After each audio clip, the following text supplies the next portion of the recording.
রাসূল সাল্লাল্লাহু আলাইহি ওয়াসাল্লাম সাহাবাদেরকে নিয়ে একবার বসা, হঠাৎ করে এক সাহাবী এসে বললেন, ইয়া রাসূলুল্লাহ হালাকতু ইয়া রাসূলুল্লাহ, হে আল্লাহর রাসূল আমি তো শেষ।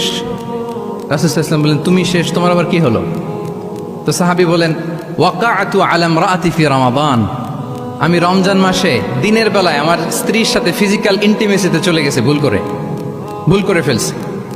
আমরা জানি যে রমাদানে আমরা কিছু কাজ করতে পারি না।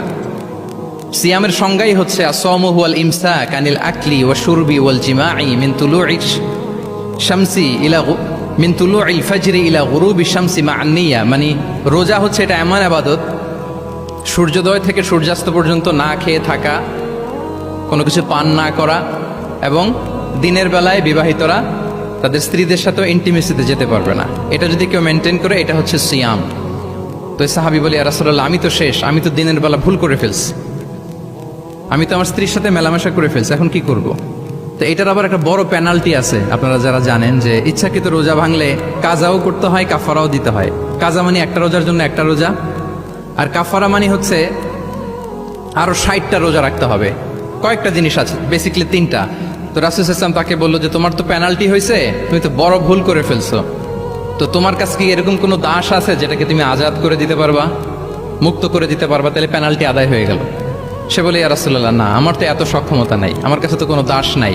আচ্ছা দাস নাই, তো রাসূল সাল্লাল্লাহু আলাইহি ওয়াসাল্লাম বললেন তাইলে তুমি টানা 2 মাস রোজা রাখতে হবে, তাইলেও পেনাল্টি হয়ে যাবে, আদায় হয়ে যাবে, পারবা? সে বলে, ইয়া রাসূলুল্লাহ 2 মাস রোজা রাখা তো এটা কঠিন হয়ে যায়, ইটস নট এ জোক, টানা 60 দিন কি করে রোজা রাখে? তো রাসূল সাল্লাল্লাহু আলাইহি ওয়াসাল্লাম বললেন এটাও পারবো না, তাহলে 60 জন মিসকিনকে খাবার খাইয়ে দিতে হবে এজ এ পেনাল্টি। এটা বড় অন্যায় করে ফেলছো, 60 জন মিসকিনকে খাবার খাওয়াবে, এটা পারবা? সে বলে, ইয়া রাসূলুল্লাহ এটাও পারবো না। তাহলে কয়টা অপশন দিয়েছিলেন রাসূল সাল্লাল্লাহু আলাইহি ওয়াসাল্লাম? আওয়াজ করে বলেন তো কয়টা?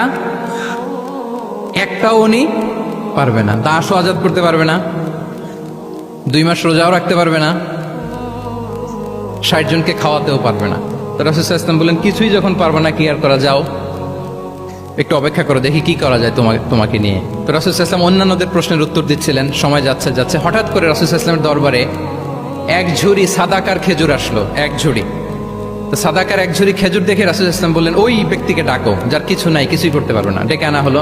রাসূল সাল্লাল্লাহু আলাইহি ওয়াসাল্লাম বললেন, যাও, তুমি তো কিছুই করতে পারবে না, এই এক ঝুড়ি চ্যারিটির খেজুর, সাদাকার খেজুর তুমি গরিবদের মাঝে বিতরণ করে দাও, তাসাদ্দাক বিহা, এটা বিতরণ করে দাও, তাইলে আশা করি আল্লাহ তোমাকে মাফ করবে। তো এই সাহাবী বলে, ইয়া রাসূলুল্লাহ আলা আফকারা মিন্না ইয়া রাসূলুল্লাহ, আমার চেয়েও গরিব কাউকে খুঁজে বের করে দান করতে হবে?